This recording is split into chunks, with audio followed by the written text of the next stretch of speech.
মহালয়ার পূর্ণ লগ্নে সকল দেশবাসীকে শুভেচ্ছা জানিয়েছেন ভারতবর্ষের প্রধানমন্ত্রী, স্বরাষ্ট্রমন্ত্রী এবং বিজেপির সর্বভারত।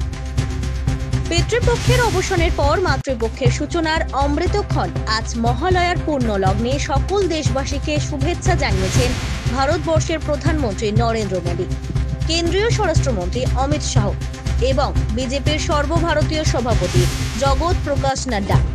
সবাই আসলে কি ভালো লাগে, মহলে সকালবেলা সবাই ঘুরতে বাইরে প্রত্যেকবারই এখানেই আসি।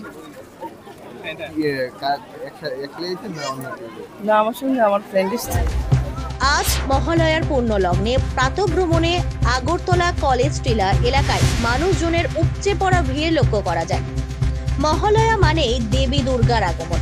তবে মহালয়ার আগের দিন ভোর রাত থেকে যেমন রেডিওতে বীরেন্দ্র কিশোর ভদ্রের পাঠ শোনা যেত, এখন আর তা আগের মতো শোনা যায় না বলে জানিয়েছেন সাধারণ জনগণ। খুব ভালো লাগছে। ছোটবেলা তো ছিল অনেক অন্যরকম, তখন মা বাবার সাথে বেরোতাম সকাল সকাল। এখন বন্ধু বান্ধবদের সাথে বেরোচ্ছি কয়েক বছর ধরে, ভালো লাগছে, অন্যরকম। প্রতি বছরই আসো? হ্যাঁ, মোটামুটি প্রতি বছরই বেরোনো হয়। কি কি মিস করো বা কি কি অনুভূতি হয় যদি তুমি তোমার মতো করে বলো?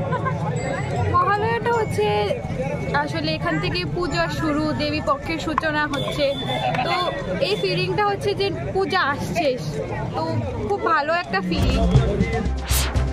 তাছাড়া মহালয়ার পূর্ণ প্রভাতে কৃষ্ণ নাম প্রচারে ইসকন মন্দিরের উদ্যোগে এক শোভাযাত্রা বের করা হয়।